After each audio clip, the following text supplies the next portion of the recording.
할렐루야. 오늘도 하나님이 함께 하시는 은혜와 평강이 1월 마지막 주일인 선교주일에 예배 현장에 오신 여러분 모두에게 큰 은혜가 있기를 축복합니다. 가장 소중히 여기는 것을 기꺼이 내어준다면 그것은 그만큼 사랑하기 때문일 겁니다. 사랑하지도 않는데 내가 가진 소중한 것을 남에게 주는 사람은 없겠지요. 하나님이 우리를 사랑하신다는 사실 역시 하나님께서 우리에게 내어주신 선물을 통해서 확인할 수 있습니다. 하나님은 우리를 위해 화목제물로 독생자이신 예수 그리스도를 보내주셨습니다. 그 큰 사랑 때문에 오늘 우리는 사랑이 무엇인지를 알게 되고 이를 따라 서로 사랑하며 살 수 있습니다. 서울 양화진에 가면은 선교사 묘역이 있습니다.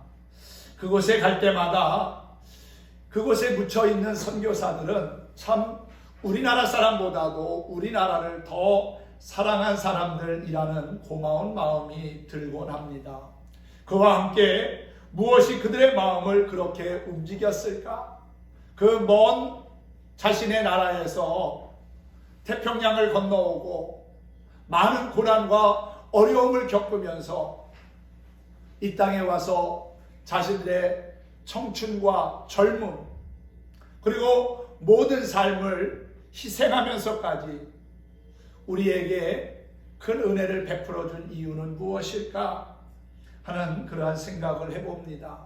결국은 하나님의 사랑 때문에 그 크신 은혜와 사랑이 귀하고 감사해서 그것을 자신만이 간직할 수 없기에 그 예수 그리스도의 복음을 가지고 우리나라에 와서 130여 년 전에 눈물로 또 기도로 순교하면서 이 땅에 진정한 복음의 씨앗을 심은 것이 아닌가 하는 생각을 해봅니다.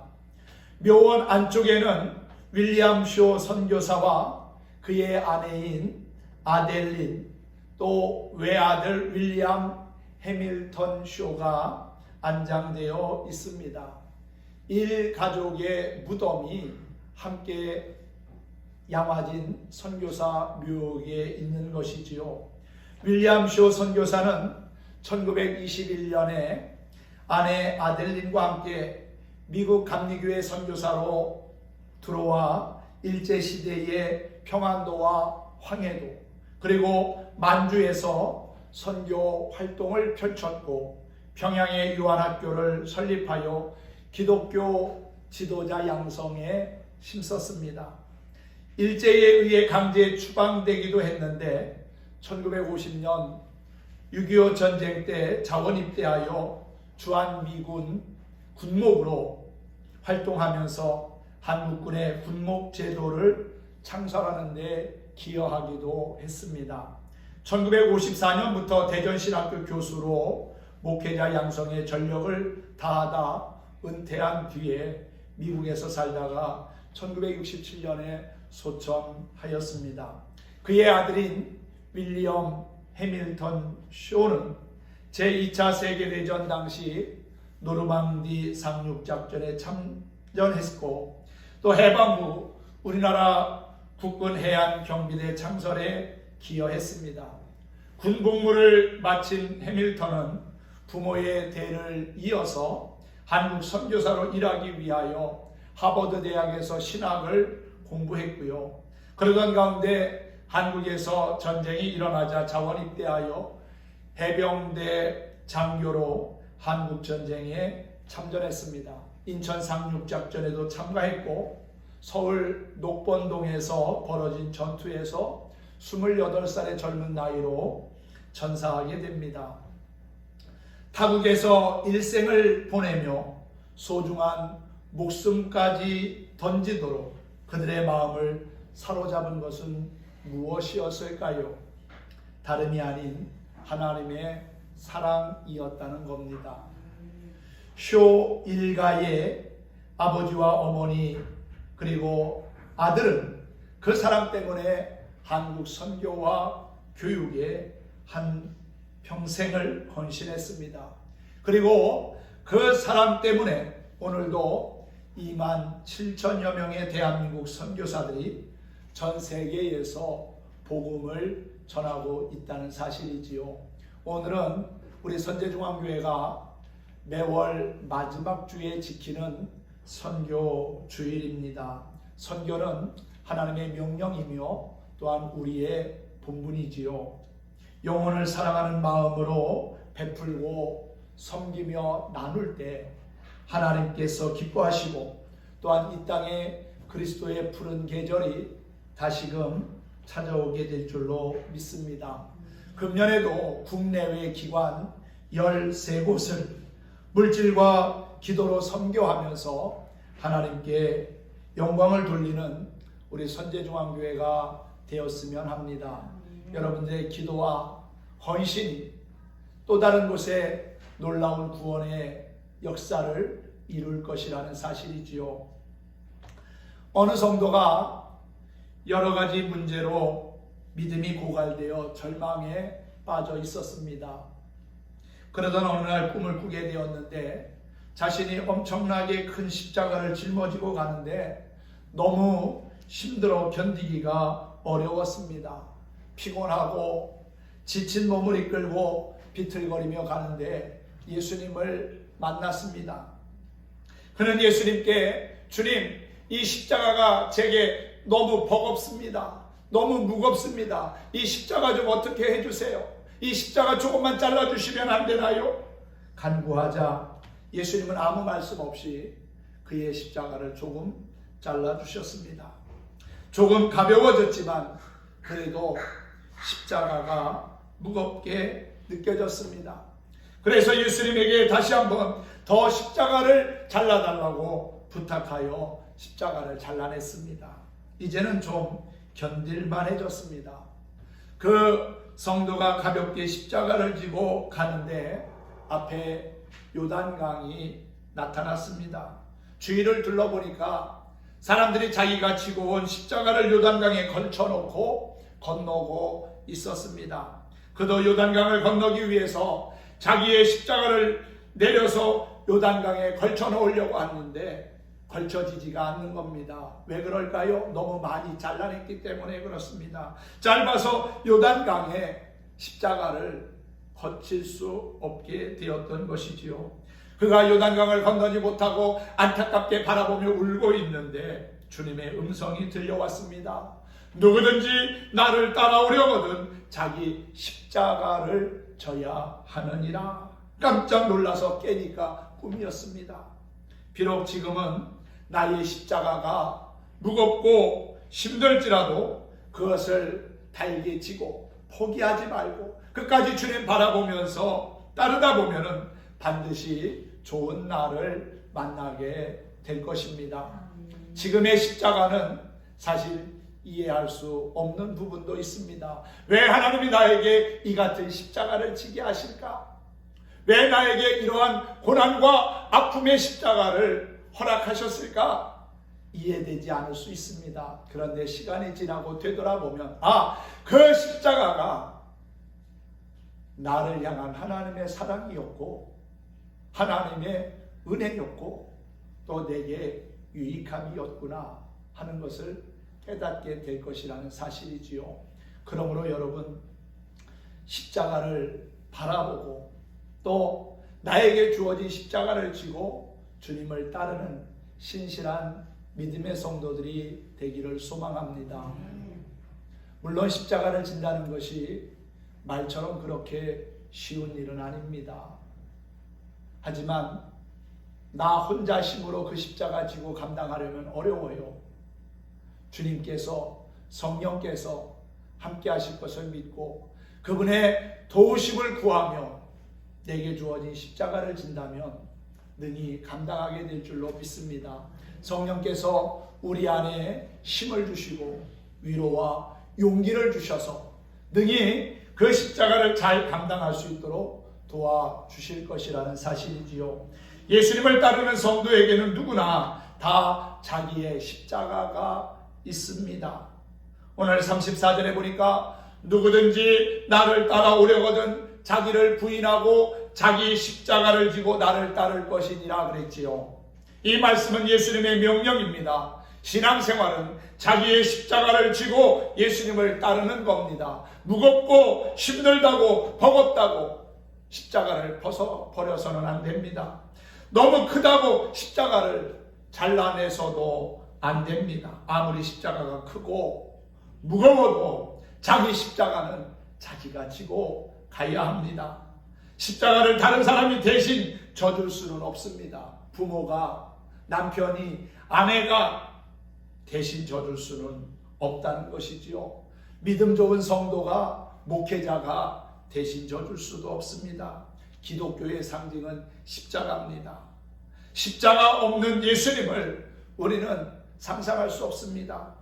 십자가를 지신 예수님, 십자가에서 고난당하시고 못 박혀 돌아가신 예수님, 십자가로 하나님과 우리를 화목하게 하신 예수님, 십자가로 우리의 죄를 사하시고 죽음의 권세를 이기시고 부활하신 예수님, 예수님과 십자가를 따로 떼어놓고 생각할 수 없다는 것이지요. 십자가 없는 예수님은 진정한 구원자가 될 수 없고 메시아가 될 수 없습니다. 오늘 본문의 말씀은 예수님의 고난에 대한 첫 번째 예고입니다. 마태복음에서는 16장에 또 누가복음에서는 9장에 비슷한 내용이 같이 소개되어져 있습니다. 31절 말씀을 봅니다.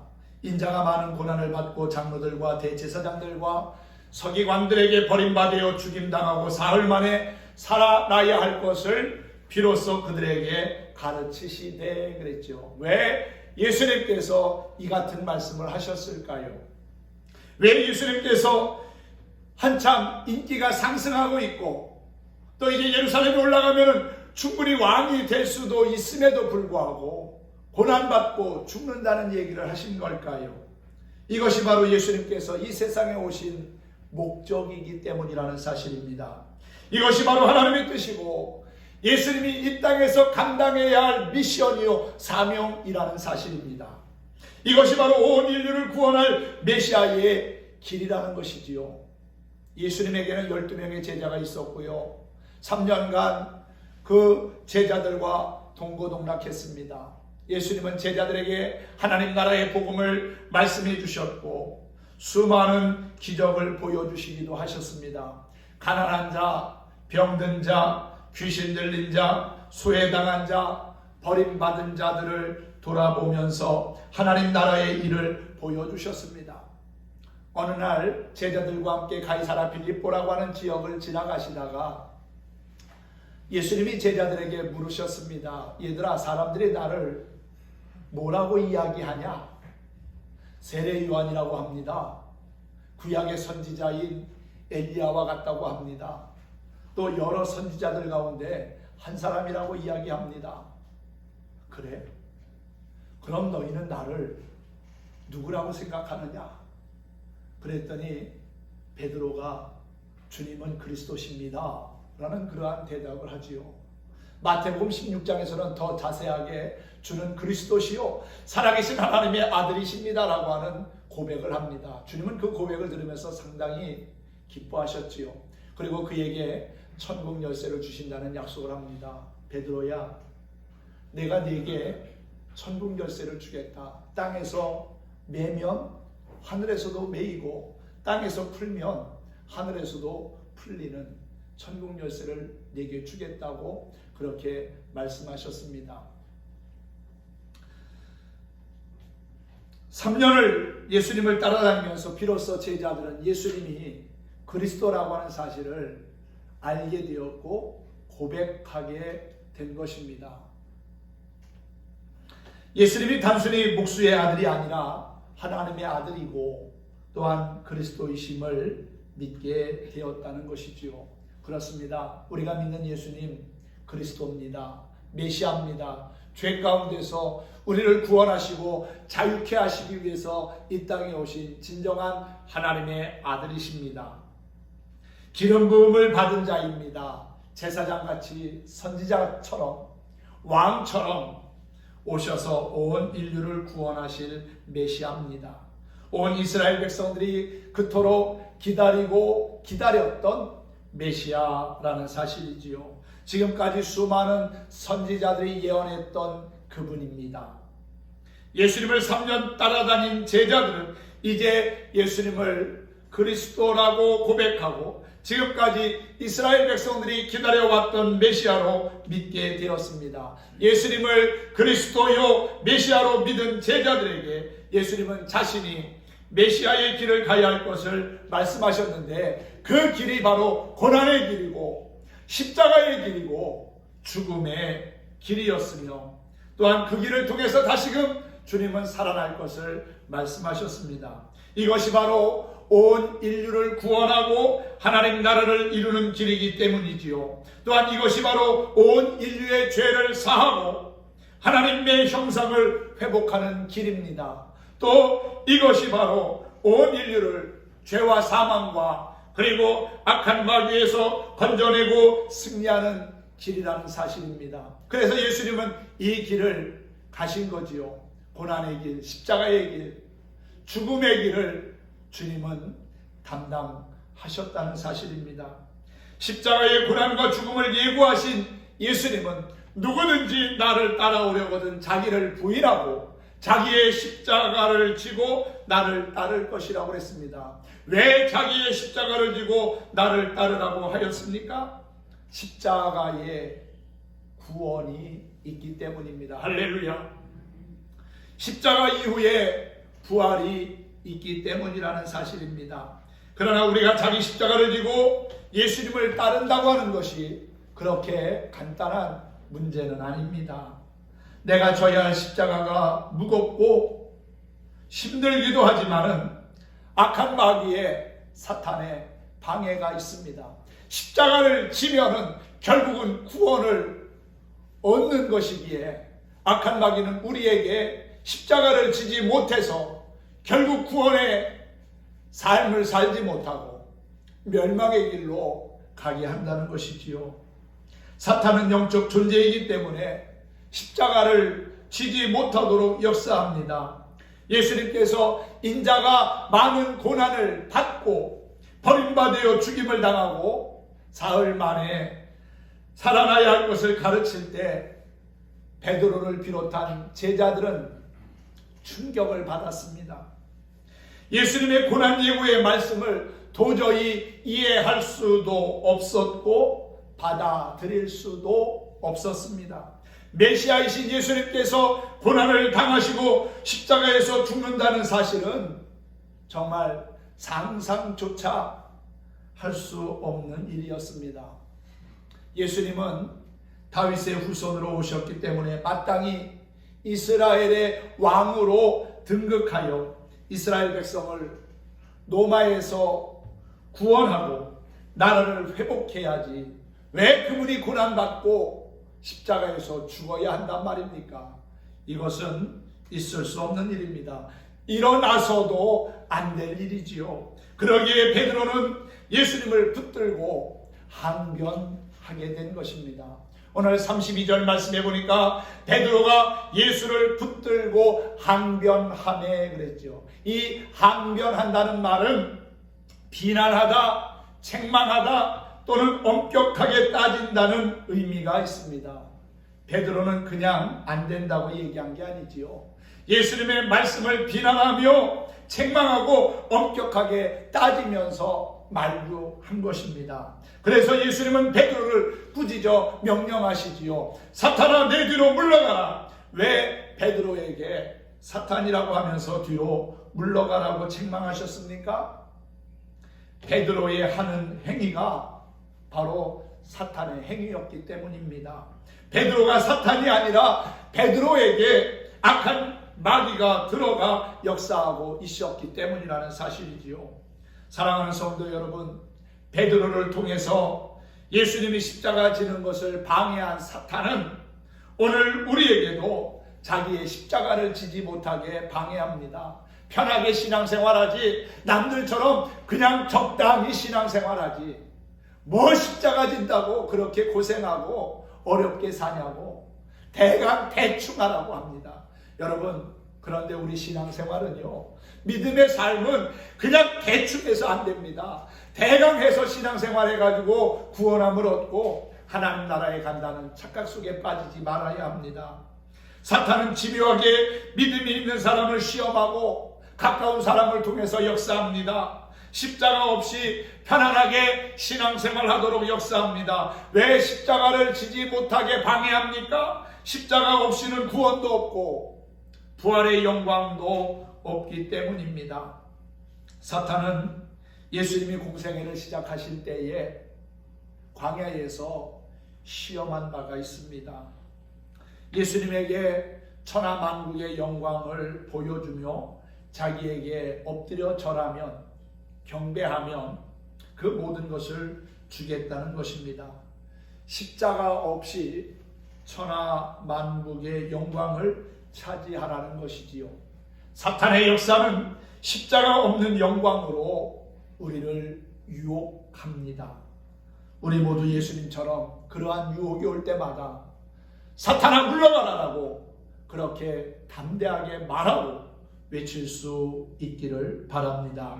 사탄의 시험을 물리치고 자기 십자가를 지고 예수님을 따라가는 성도가 될 수 있기를 바랍니다. 자기 십자가를 지고 예수님을 따라가기 위해서는 무엇보다도 먼저 하나님의 일을 생각해야 합니다. 그런데 사탄은 자꾸만 세상 일, 사람의 일을 생각하게 한다는 거지요.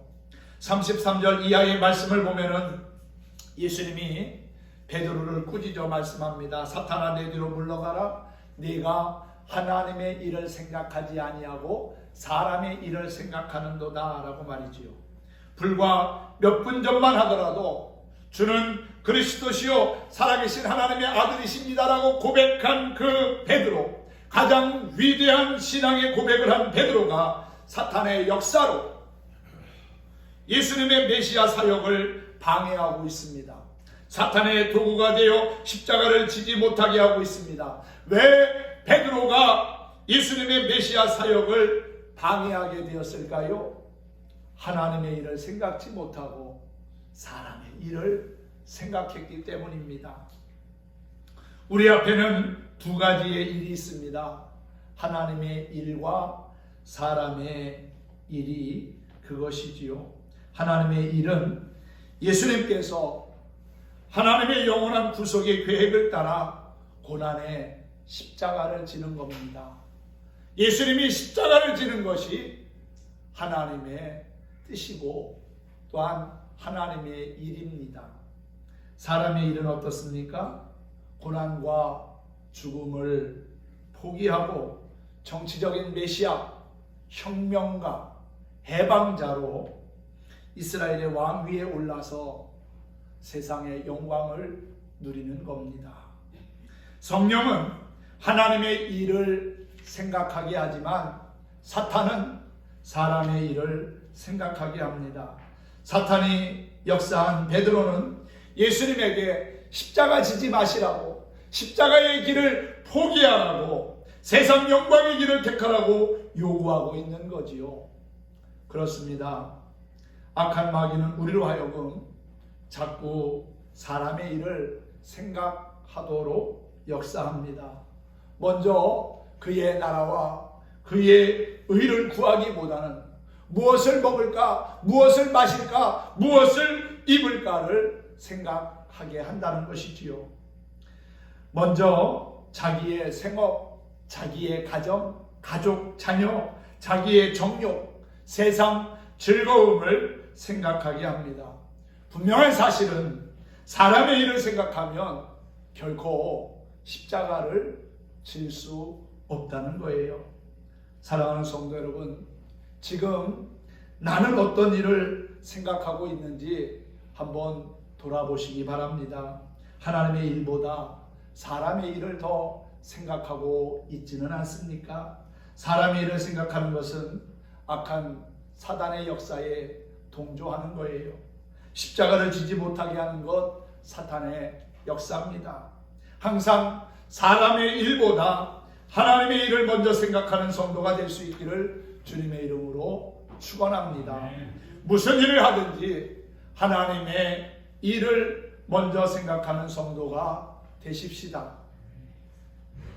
어떤 일이 있더라도 하나님의 일을 생각하며 또한 자기의 십자가를 지고 예수님을 따라가기 위해서는 자기의 부인이 있어야 합니다. 34절 말씀입니다. 무리와 제자들을 불러 이르시되 누구든지 나를 따라오려거든 자기를 부인하고 자기 십자가를 지고 나를 따를 것이니라 그랬지요. 자기를 부인한다는 것이 무엇입니까? 그것은 자기를 거절하고 또한 멀리 떨어지는 겁니다. 자기와의 단절을 의미합니다. 죄로 인하여서 내가 가지고 있는 그러한 여러 가지 생각들, 세속적이고 또한 헛된 욕망에 사로잡혔던 나와의 결별, 그것이 바로 자기를 부인하는 거예요.